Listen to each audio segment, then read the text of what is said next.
এটা ক্ষণস্থায়ী, একটা চিরস্থায়ী। কিভাবে আমরা ক্ষণস্থায়ী জীবনকে গুছানোর জন্য 24 ঘন্টা রাত দিন 24 ঘন্টা অক্লান্ত পরিশ্রম করা, এটা আমাদের বুঝে আসে। দেশ থেকে দেশান্তর হওয়া বুঝে আসে, মেক্সিকোর জঙ্গল পাড়ি দেওয়া বুঝে আসে, লিবিয়ার থেকে সমুদ্র পাড়ি দিয়া ইউরোপে ঢুকা বুঝে আসে, বরফের পাহাড় পাড়ি দিয়া তুর্কি হইয়া ইউরোপে ঢুকা বুঝে আসে, সারা রাত্র রোডে দাঁড়ায় থাকা বুঝে আসে। যেটা চিরস্থায়ী, চিরস্থায়ী যেটা, চিরস্থায়ী যেটা, ওটা কেন বুঝে আসে? আল্লাহ যদি না বুঝাইতেন তাইলে বুঝতাম যে এটা বুঝে আসার কোনো রাস্তা নাই। আল্লাহ তো বুঝাইছেন, নবী পাঠাইছেন, রসুল পাঠাইছেন, কিতাব পাঠাইছেন, কালাম পাঠাইছেন, আলেম ওলামা দায়িত্ব নিয়ে বুঝাইতেছেন। আপনারা হয়তো বলবেন আপনারা তো ব্যবসা করেন, ধর্ম ব্যবসা, আপনারা বুঝাবেন না কেন? ঠিক না? আচ্ছা, মেনে নিলাম ধর্ম ব্যবসা, আপনাদেরকে আমি একটা যুক্তি দিয়ে বুঝাই। মধুবাগ তো এটা। আচ্ছা, ঢাকা শহরে অটো চালাইলে কয় টাকা ডেলি কামানো যায় বলেন না? হ্যাঁ, 1500 বাদ দেন না, 1000ই ধরেন, ঠিক না? অটো যেটা ব্যাটারি চালিত, ঠিক না? এটা চালাইতে তো বেশি কষ্ট লাগে না, ঠিক না? কে অক্সফোর্ডের ডিগ্রি লাগে, ঠিক না? লাগে না? কি বলেন, অক্সফোর্ড ইউনিভার্সিটির ডিগ্রি লাগে না? ঢাকা ইউনিভার্সিটির, বাংলাদেশের কোনো ইউনিভার্সিটির লাগে না, কোনো কলেজেরও না। আচ্ছা, যদি ডেলি 1000 কামানো যায়, মাসে কত? বলেন, এই অঞ্চলে যত ইমাম আছে কয়জনের বেতন 30,000 আছে? কি আমাকে যুক্তি দিয়া বোঝান, কোরআন হাদিস দিয়া না, যুক্তি লজিক দিয়া বোঝান, লজিকলি। কয়জনের বেতন 30,000? এই যে মাদ্রাসার অনুষ্ঠান, জিজ্ঞেস করেন একজন উস্তাদের বেতন কয় টাকা? যদি দুনিয়ার কোনো ইউনিভার্সিটির সার্টিফিকেটের প্রয়োজন না হয়, 2-4-6 মাস যদি কোথাও ট্রেনিং না নিতে হয়, আর যদি ডেলি 1000 টাকা কামানো যায়, অটো চালাইলে ইজ্জত চলে যাবে? হ্যাঁ, হালাল রুজি, ইজ্জত যদি না যায়, তাহলে ব্যবসায়িক যদি হয়, ব্যবসা যদি হয়, তো মানুষ লাভ দেখে, ঠিক না? ব্যবসার থিওরি কি? ব্যবসার থিওরি কি? চাকরির থিওরি কি? মাসের শেষে বেতন। ব্যবসার থিওরি কি? লাভ, মুনাফা অর্জন। এটাই তো কি যুক্তি, এটাই তো বলে। তাহলে এরা কেন অটো চালায় না? এরা কেন কমিটির বড় বড় চোখ দেখো 10,000 12,000 নিয়ে মসজিদে পড়ে থাকে? কমিটি তো ছাড় দেয় না।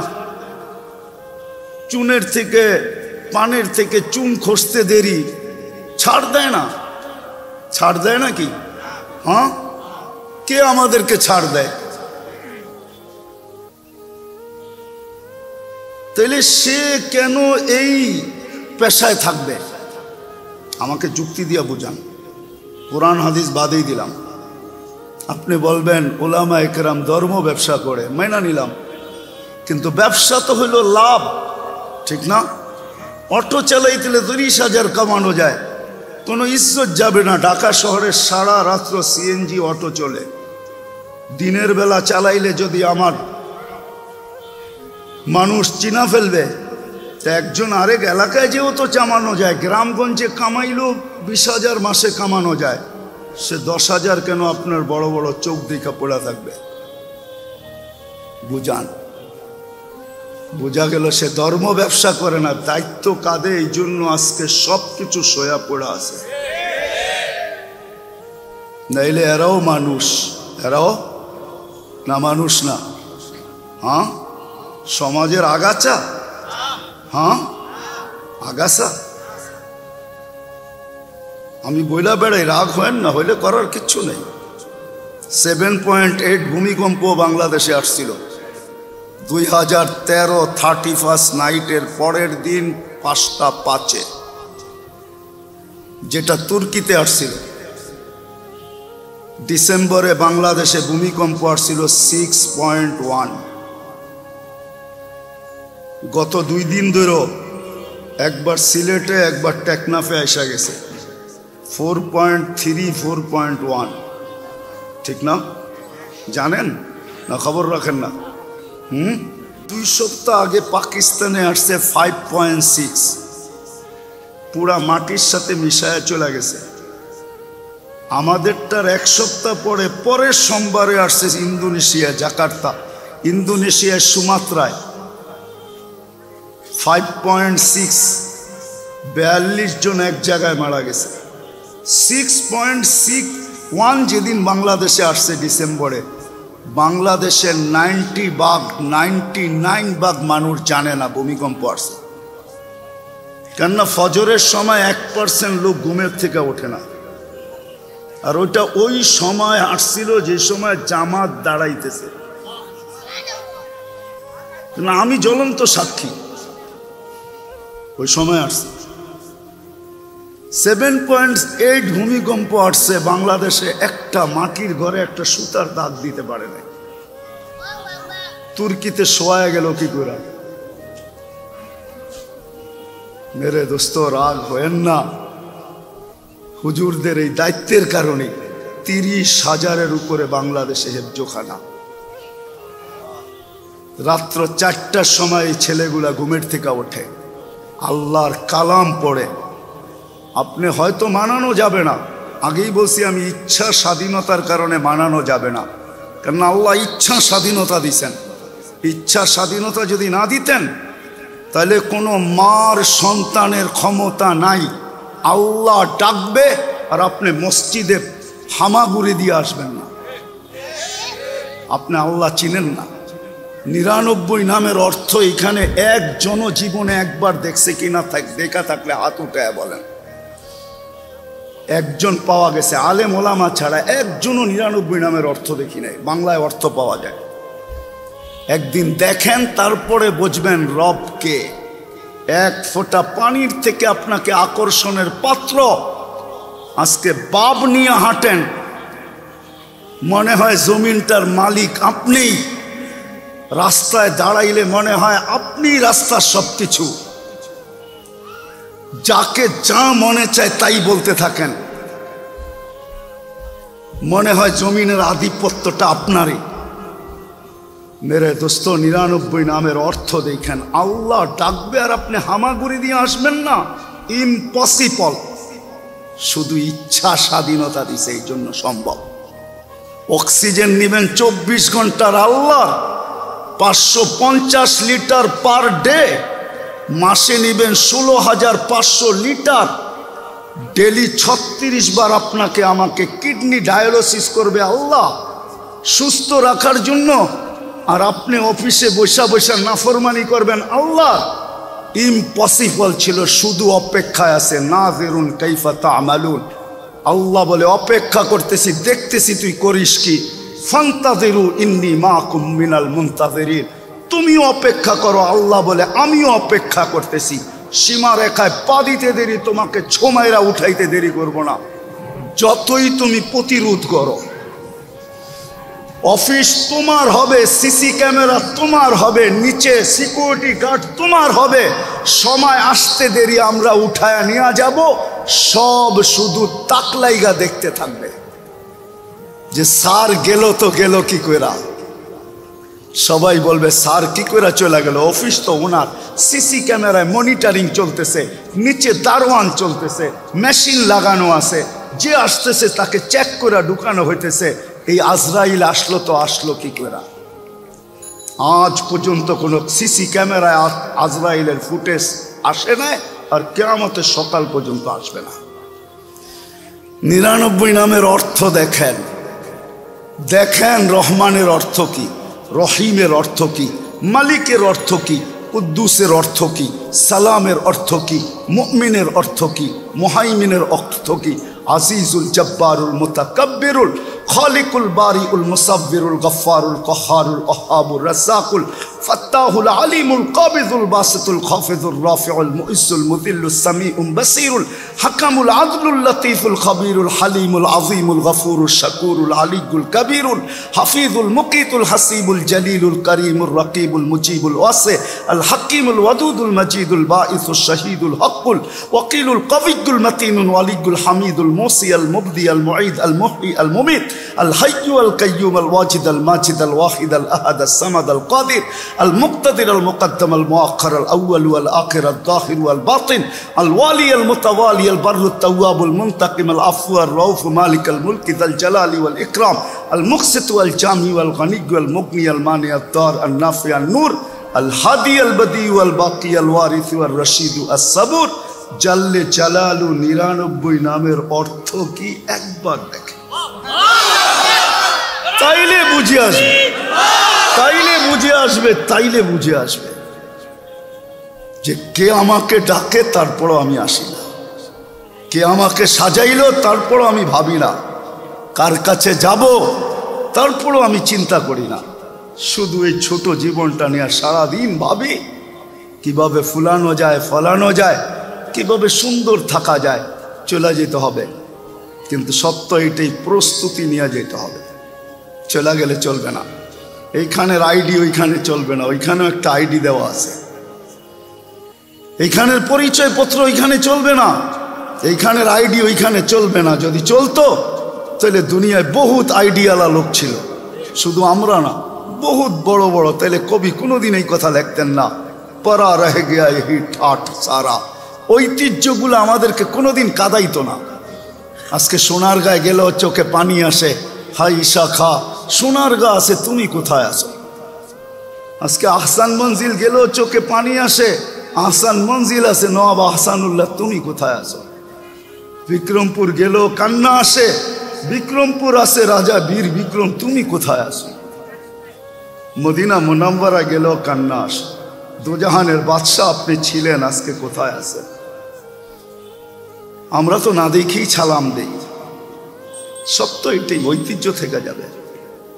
হাজারো ঐতিহ্য আমাদের মাঝে রাখা আছে, কিন্তু গুছায়া নিয়ে যেতে হবে। এটারই ভাবনা ভাবা উচিত যে চিরস্থায়ী আমার কি হবে, ক্ষণস্থায়ী নিয়ে তো আমি ব্যস্ত। কিন্তু এটাও সত্য, এটাও সত্য, করুণায় আমাদের বিবেক খোলার জন্যই মনে হয় আসছিল, কিন্তু খোলে নাই। অনেক সময় আছে চাবিও দরজায় কাজ করে না, চাবিও দরজায়, চাবিও তালায় কাজ করে না, অনেক সময় আসে, ঠিক না? তখন আইনা ভাঙতে হয়, ঠিক না? মনে হয় বোঝেন নাই। কালকে আমার এরকমই দশা হয়েছিল, গাড়ির দরজা খুলতে ছিল না, তো আইনা পরে মিস্ত্রি দিয়া খোলাইতে হইতেছে, কিন্তু এখন চাবি দিয়া খোলেও বন্ধ হয়। মাঝে মাঝে চাবিও কি করে না, কাজ করে না। করুণা আসছিল আমাদের বিবেকের পর্দা খোলার জন্য। বলতে বাধ্য হয়েছিল, আমার যা কিছু আছে প্রপার্টি সব লেখা দিব, আমাকে একটু স্বাভাবিক শ্বাস নিতে দাও।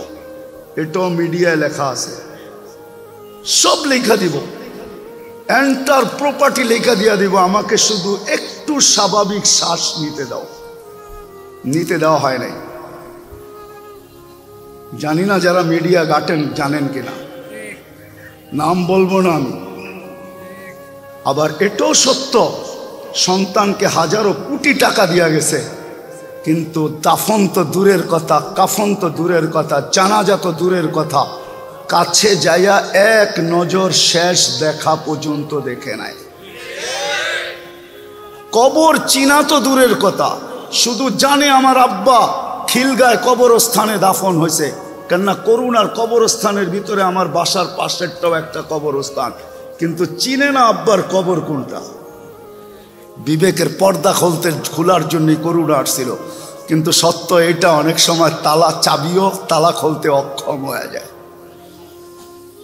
অনেক সময় চাবিও তালা খুলতে অক্ষম হয়ে যায়, তখন খুলবে, ওটাই হলো মিস্ত্রি আসবে তারপরে খুলবে, ওটা হলো মৌত। মৌত যখন আসবে তো খোলা যাবে, কোরআন এটাই বলে, তখনই চিৎকার দিয়া বলবে রব্বানা ইন্নানা আবসারনা ফারজি'না আমাল সালিহা ইন্না লা মুকিনুন। আল্লাহ এখন খুলে গেছে, ফিরত পাঠান, আর কোনোদিন ভুল হবে না। আল্লাহ বলবে কাল্লা, আর কোনোদিন সম্ভব না। আসেন, ক্ষণস্থায়ীর ভাবনার থেকে চিরস্থায়ীর ভাবনার জন্য এই উম্মতের জন্য সহজ ছিল। এই উম্মত যদি 24 ঘন্টার ভিতরে 32 মিনিট আল্লাহকে দিত, 32 মিনিট। আমার হাতে সময় নাই, আমার মেন প্রোগ্রাম এটা না, মেন প্রোগ্রাম অন্য জায়গায়, মিরপুর 1 নম্বরে সচিবদের কলোনিতে, ওইখানে আমার মেন প্রোগ্রাম। সময় থাকলে আপনাদেরকে আমি দেখাইতাম। এই উম্মত যদি শুধু 24 ঘন্টার ভিতর থেকে 32 মিনিট আল্লাহকে দিয়া দেয়, 32 মিনিট, আমাদের সাথে আল্লাহর একটা আলাদা ভালোবাসা আছে, আলাদা ভালোবাসা আছে। আপনাকে আমি একটা যুক্তি দিয়া বুঝাই। একটা মানুষ 11 মাস এক ওয়াক্ত নামাজও পড়ল না, মাইনা নিলাম, ঠিক না? ফরজের ঘাটতি হইল না? হইল না? হইল। আরে ফরজের ঘাটতি হইল, ঠিক না? ঘাটতি হইল, ঠিক না? আপনি বলবেন 11 মাসের রিকভারি কি দ্বারা সম্ভব? ঘাটতি পূরণের ব্যবস্থা কি? এই উম্মতকে আল্লাহ এতটুকু ভালোবাসেন, একটা রমজান দিছেন। তুমি ফরজের ঘাটতি পূরণ করার পরেও পুরা রমজান যদি তুমি নামাজ পড়ো বাজমাত, তাইলে পুরা বৎসরের ঘাটতি পূরণ হওয়ার পরেও 1 মাস 70 মাস, 12 মাসে 1 বৎসর, 12 বাদ দিয়া দাও, 58 মাস তারপরেও তোমার ঘাটতিতে থাকবে, ব্যালেন্সে থাকবে। শুধু 58 মাস না, একটা রাত্র আসতেছে যেটা 83 বৎসর, 1000 মাসের সমান। কিন্তু আমার জাতিকে যদি আমি প্রশ্ন করি যে রমজানে 100% নামাজ পড়ে কিনা, সহজ জিনিস তো ছিল।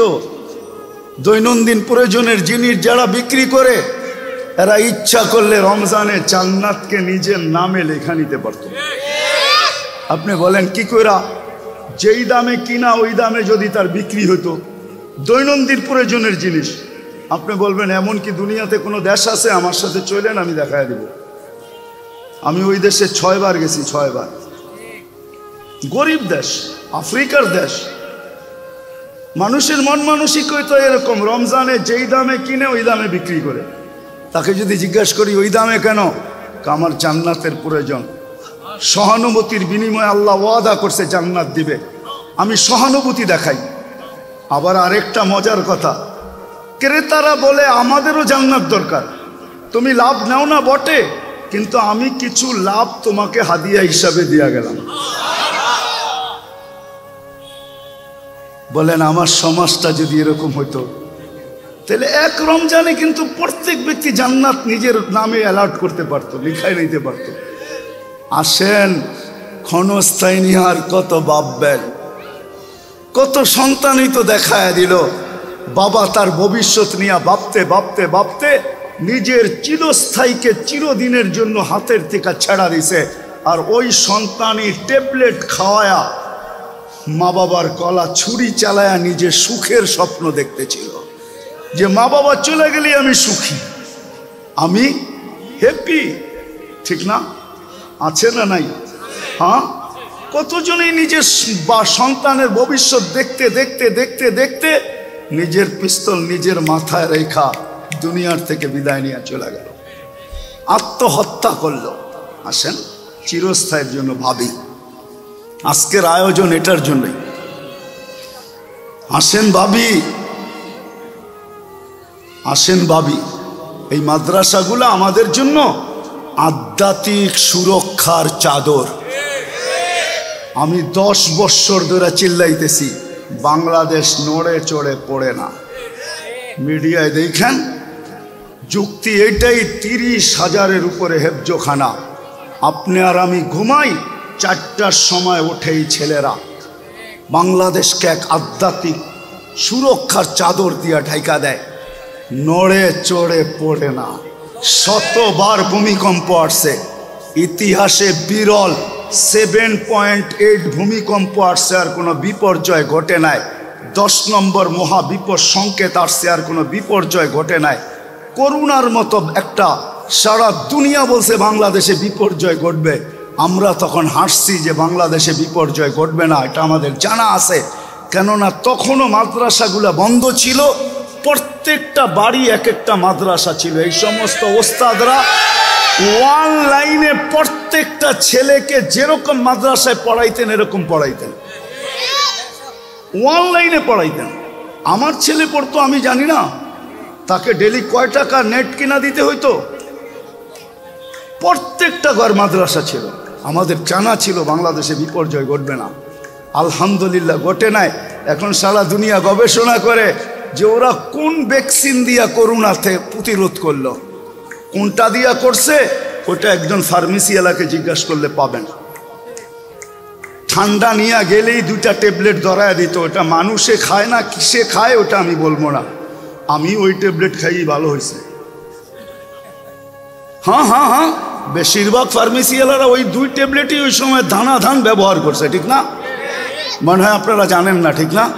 হ্যাঁ, যদিও ডাক্তাররা বলছে খাওয়া যাবে না, কিন্তু সাধারণ পাবলিক এটাতেই সুরক্ষা হয়ে গেছে। মাস্ক তো পরেই নেয়, কেননা টেলিভিশনে এত বড় বড় দেখছে, ভাবছে নাকের ছিদ্র তো এত বড় না, এটা যাবে কি করে, ঠিক না? আবার যদি প্রশ্ন করছে মুখটা তো বড়, এটা দিয়ে যেতে পারে, সারাদিনই তো পান চাবাই বিড়ি খাই, কোন দিক দিয়ে যাবে, ঠিক না? তাও আমাদের দেশকে সুরক্ষিত করছেন শুধু এই একটা আধ্যাত্মিক পরিবেশের কারণে। আসেন ভাবি, কমসে কম 32 মিনিট আল্লাহকে দিয়া দিই। 5 ওয়াক্ত নামাজ পড়তে 32 মিনিট লাগে, বেশি লাগে না। এই জন্যই আব্দুল কাদের জিলানী রহমতুল্লাহ আলাইহি লিখতে বাধ্য হয়েছেন, শুকরও সকালবেলা উঠা বলে আল্লাহকে, মালিক সৃষ্টির ভিতরে আমি নিকৃষ্ট বটে, কিন্তু আমি এখন এই চোখ খুলবো, কিন্তু আমি কোনো বেনমাজির উপরে আমার প্রথম দৃষ্টিটা পড়তে দিতে চাই না। কেননা তোমার মতো সত্তা ডাকলে 5 বার আর সে সাড়া দিল না, আর ব্যবহার করলো সব তোমার। কাটটা ব্যবহার করি, হ্যাঁ, আপনাকে হাট্টা দেখলে কি হবে? যৌবন যার কাছে নাই, কলিকাতা হারবাল আর মডার্ন হারবালে যে জিজ্ঞাসা করেন যৌবন কাকে বলে। শুধু হাট্টা দেখলেই যুবক হয় না, ওখানে যে জিজ্ঞাসা করেন যৌবন কাকে বলে। আল্লাহ যৌবন ভরা দিছে, ডাকে তারপরও আসেন না। আসেন, চিরস্থায়ের জন্য ভাবি, ক্ষণস্থায়ের জন্য ভাবেন, আমার আপত্তি নেই, কিন্তু সাথে সাথে চিরস্থায়ের জন্য ভাবি। কমসে কম 32 মিনিট ডেলি আল্লাহকে দিয়া দেই। 32 রাকাত নামাজ পড়তে 32 মিনিটের বেশি লাগে না। দিব তো? কে ওয়াদা করতে পারি? দ্বিতীয়, এই মাদ্রাসাগুলা আলেমরা দায়িত্ব নিচ্ছেন বিদায়, কাঁধে দায়িত্ব বিদায় সব কিছু সয়া। তাহলে কসম খোদার, দায়িত্ব যদি না থাকতো আমরাও আপনাদের মতো হারায়া যেতে পারতাম। দুনিয়াটা ওপেন, কি ওপেন না? না স্বাধীন না? হ্যাঁ, সবার কাছে ফ্রিডম আছে না নাই? হ্যাঁ, যা খুশি তা করতে পারতো, অবৈধ না হইলেই হইতো। 2টা ডাল রুটি তো, এটাই তো। আপনি ভালো খান, তাতে কি আসে যায়? অনেক সময় দেখা যায় আলু ভর্তায় যেই মজা, আজ পর্যন্ত আলু ভর্তা খায়া কারো ফুড পয়জন হয় নাই। ফুড পয়জন যতগুলা হয়, আর ডেলি হাসপাতালে যে খবর নিয়ে দেখেন, দামি খাওয়ার খাই ফুড পয়জন হয়। সারা রাত্র হাসপাতালে থাকার পরে সকালে 4-5টা পেটি দিয়ে আসে। পেটি বুঝেন? আমাদের পুরান ঢাকার শব্দে হইল ব্যবসায়িক শব্দ, 1 লাখকে 1 পেটি বলে। 1 পেটি 5-6টা পেটি দিয়ে আসে। সকালবেলা ডাক্তার রিপোর্ট দেয়, হাইসা দিয়া কিচ্ছু হয় নাই, শুধু ফুড পয়জন। কিছু হয় নাই, শুধু গ্যাসের জন্য 5 লাখ। ওরা বোঝে কার থেকে কয় লাখ খাওয়াইতে হবে, শুধু দাওয়াত খায়া। আমি চিনি, নাম বলবো না ডাক্তারের, উনি হাসতে বলতেছিল, হাসতে হাসতে ল্যাবিডের ডাক্তার হার্টের, উনি বলতেছিল এই দোকানগুলা যদি না থাকতো তাহলে আমাদের হাসপাতাল কোনোদিন চলতো না। এই কাচ্চি, তেহারি, আরেকটা জানি কি ফাস্টফুড, এগুলা যদি না থাকতো তাহলে ওইখানে হাসপাতালের ডাক্তারের নাম বলবো না, আমি চিনি, উনিও আমাকে চিনি, উনি বলতো তাইলে আমাদের হাসপাতালগুলা কোনোদিন চলতো না। এগুলার কারণেই আমরা বেঁচে আছি। আজ পর্যন্ত শাক ভাত মাছ খায়া কারো ফুড পয়জন হয় নাই, ভর্তা খায়া ফুড পয়জন হয় নাই। হুজুরও কাটায়া দিত এগুলা খাইয়েই, কম খাইতাম। আলহামদুলিল্লাহ অল্প বেতন পায়, তারপরও এদের ঘরে যে সুখ আছে আর মহব্বত আছে, আপনি জানলে এইখানেই ডাকাতি করবেন, আর কোথাও না। তখন আর ব্যাংক ডাকাতি হবে না, বড় বড় শোরুম ডাকাতি হবে না, এদের বাড়িতে বলবে সুখ ডাকাতি হবে। সুখ দিয়া দে আমাদেরকে, সুখ আছে আলহামদুলিল্লাহ। এই পরিবেশগুলোকে আমরা টিকায় রাখি। আল্লাহ আমাদেরকে আমল করার তৌফিক দান করেন।